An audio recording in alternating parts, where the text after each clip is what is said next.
in a crazy love, moving through me like a wildfire, like a wildfire.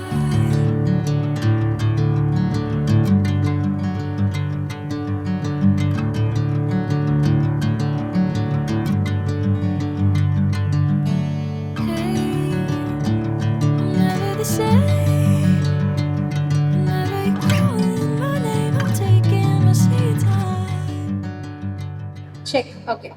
So நீங்கள் சின்ன வயசுல இருந்தே நீங்கள் உதவிட்டு இருக்கீங்கன்னு சொன்னீங்க, அதுவும் 12 வயசுல இருந்து உதவிட்டு இருக்கீங்கன்னு நீங்கள் சொன்னீங்க. எந்த மொமெண்ட்ல யாரை பார்த்து நீங்கள் இன்ஸ்பயர் ஆனீங்க சார் உதவி பண்ணணும் அப்படின்னு? டிசேபிள் பிள்ளைகளை பார்த்தோன்னா எனக்கு ஒன்றுமே ஓடாது. இந்த உடனே பார்த்தேன், சில பிள்ளைகளை பார்த்தோன்னா ஒரு பெரிய கஷ்டமா இருக்குது. அவைகளை விட அந்த தாய்மார் இவ்வளவு கஷ்டப்படுவி நம்ம இந்த டிசேபிள் குழந்தைகளை வச்சு கொண்டு. பட் எல்லா விஷயம் பண்ணும் போதுமே நமக்கு ஃபேமிலி சப்போர்ட்னு ஒன்று கண்டிப்பாக வேணும்ல. நம்ம நார்மலாக ஒரு ஜாப் பண்ணணும்னாவே நமக்கு ஒரு ஃபேமிலி சப்போர்ட் தேவை. பட் நீங்கள் வந்து ஆயிரங்கள்ல இல்லை, கோடிக்கணக்கில் செலவு பண்ணி நீங்கள் நல்ல திட்டங்கள் பண்ணிட்டு இருக்கீங்க, நிறைய பேருக்கு தேவையான விஷயங்களை கொடுத்துட்டு இருக்கீங்க. ஃபேமிலியில இருந்து என்ன மாதிரியான சப்போர்ட் இருக்கு? அவங்க எந்த அளவுக்கு உங்களுக்கு சப்போர்ட்டிவா இருந்திருக்காங்க ஃப்ரம் த பிகினிங் ஸ்டேஜ்?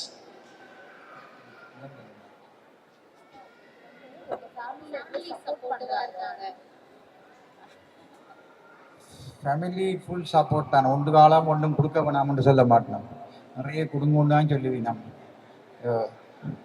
நான் சுவிட்சர்லாண்டில் இருக்கிறேன்னா நான் அங்கே விட்டுட்டு இலங்கையில் இருக்கிற காரணம் மக்களுக்கு உதவி செய்ய வேணுமென்றதுக்காகத்தான். என்னுடைய பிள்ளைகள் எல்லாரையும் விட்டு இங்கே வந்திருக்கிற காரணமே அதுதான். நான் தனியாக இருக்கிறேன், இடையில போய் பார்த்துட்டு வருவேன், அவையிலும் வந்துட்டு போயிடும், அவ்வளவு. Okay, one last question sir.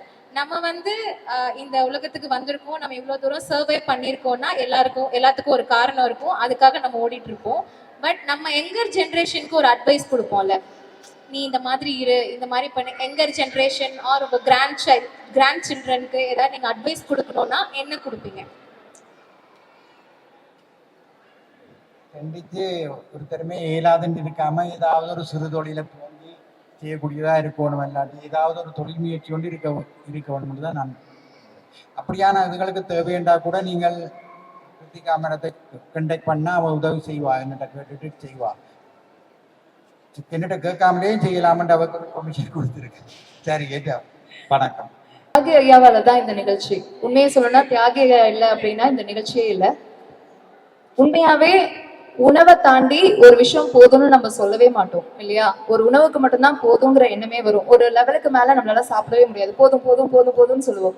காசோ பணமோ சொத்தோ இன்னும் வேணும் இன்னும் வேணும்னு மனசு சொல்லிக்கிட்டே இருக்கும். அதே மாதிரி நம்ம பிரபஞ்சத்துக்கிட்ட என்ன கேட்கிறோம் அப்படிங்கிறது தான் எல்லாமே இருக்கு. உண்மையாவே நமக்குன்னு கேட்கும் போது அது நடக்கும், கொஞ்சம் லேட் ஆகும். ஆனா இன்னொரு உயிருக்காக நீங்க கேட்டு பாருங்களேன், அது உடனே நடக்கும். ஐயோ யாரோ ஒருத்தவங்க கஷ்டப்படுறாங்க அப்படின்னு சொல்லி ஒரே ஒரு விஷயம் நீங்க கன்வே பண்ணுங்களேன், 100 பேர் உதவி செய்யறதுக்கு வந்து நிப்பாங்க. அந்த மாதிரி ஒரு நல்ல உள்ளம் எங்களை நம்பி இவ்வளவு பெரிய விஷயத்த பண்ணிருக்காங்க. தியாகி ஐயா ரொம்ப ரொம்ப நன்றி. எங்களை நம்பினதுக்கும் எங்களுக்கு இவ்வளவு சப்போர்ட்டிவா இருந்ததுக்கும். முக்கியமா இன்னொரு விஷயம் சொன்னோம், பத்திரிகையாளர் நண்பர்கள் நாங்க சொன்ன உடனேயே வந்துட்டீங்க. ரொம்ப ரொம்ப நன்றி, ரொம்ப ரொம்ப நன்றி.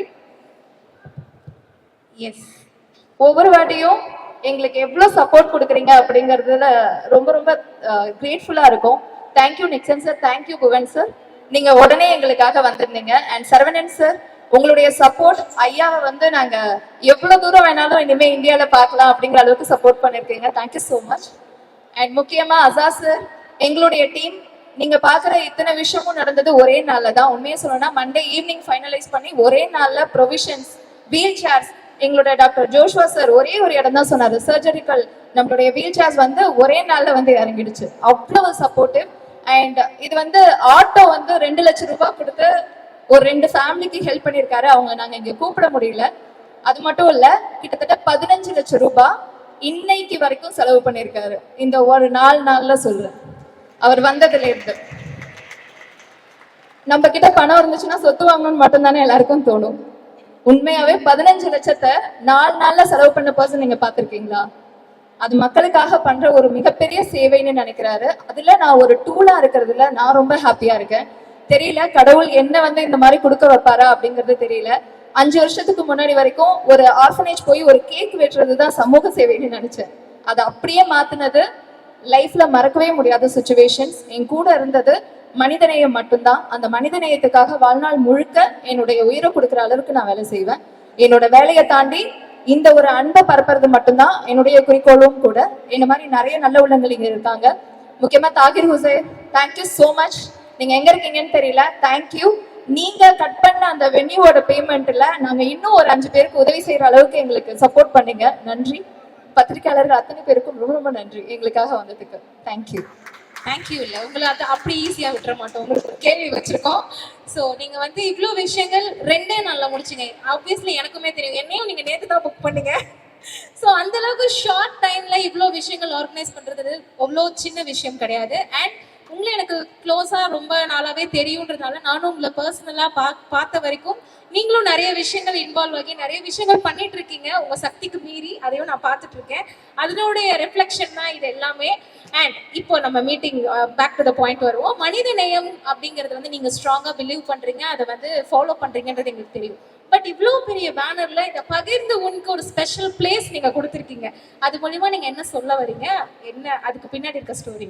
ஓகே, ஆக்சுவலி அப்பா இறக்கும்போது கையில் வெறும் 4000 ரூபாய் தான். செங்கல்பட்டு ஹாஸ்பிட்டல்லேருந்து இங்கே சென்னைக்கு வர்றதுக்கு அந்த டைமில் எனக்கு பெரிய இன்கம்லாம் எதுவும் கிடையாது. ஒரு பர்சனுக்கு ஃபோன் பண்ணி நான் கேட்குறேன், என்னோட அப்பா இறந்துட்டாங்க, நாளைக்கு காரியம் பண்ணணும், எனக்கு பேமெண்ட் இல்லை அப்படின்னு சொல்லும் பொழுது அங்கே வந்து உதவிக்கு பதிலாக நக்கலும் நையாண்டியும் தான் கிடைச்சது. அப்போ நினச்சேன், இங்கே வந்து ஹாப்பினஸை ஷேர் பண்ணிக்கிறதுக்கு நிறைய பேர் இருக்காங்க, ஆனால் துக்கத்தை ஷேர் பண்ணுறதுக்கு ஒரு ஜீவன் கூட இந்த உலகத்தில் கிடையாது. அந்த துக்கத்தை ஷேர் பண்ணுற ஒரு பர்சனா நான் இருக்கணும்னு நினைச்சேன். என்கிட்ட இருக்கிறத நான் கண்டிப்பா சத்தியமா, என் பிள்ளைங்க எனக்கு இருக்காங்க, என்கிட்ட இருக்கிறத நான் பகிர்ந்து கண்டிப்பா என் வாழ்நாள் முழுக்க நான் கொடுப்பேன். அது எதுவா இருந்தாலும் சரி, எஜுகேஷனா இருக்கட்டும், இல்ல என்னால முடிஞ்ச சிரிப்பாகட்டும், என்னால முடிஞ்ச ஒரு அன்பா இருக்கட்டும், எல்லாத்தையும் என்னோட வாழ்நாள் முழுக்க கொடுப்பேன். 36 வயசு எனக்கு தெரிஞ்சிருக்கு இந்த உண்மை. இது எல்லாருக்குமே மனுஷங்களுக்குள்ள இருக்கு. அந்த அன்பு புரியும் பொழுது இது எல்லாமே மாறும். எங்க அப்பாவுக்கு நான் ஒரு பொண்ணா இருந்து நான் எவ்வளவு பேர்டன் நான் எனக்கு அனுபவிச்சனும், வந்து இறங்கும் போது காசு இல்லாம இருக்கும்போது அனுபவிச்சனும், அது இல்லவே கூடாது அப்படிங்கிறதுக்காக இப்ப வரைக்கும் செங்கல்பட்டுல அப்பா அம்மாவோ இல்லை யாரையோ எடுத்துட்டு வர முடியல அப்படின்னா முதல் கால் எனக்கு மட்டும்தான் அடிப்பாங்க. அவங்கள எந்த ஊரா இருந்தாலும் நான் கொண்டு போய் சேர்ப்பேன். இது நான் எனக்கு நானே அப்பாவுக்கு கொடுத்த சத்தியம். அதை வாழ்க்கை முழுக்க நான் செய்வேன். இந்த பகிர்ந்து ஒன்றும் அந்த கான்செப்ட் தான். நன்றி. தேங்க்யூ. Thank you so much. இது பின்னாடி நீங்கள் ஏதாவது சொல்லுவீங்கன்னு நான் நினச்சேன். பட்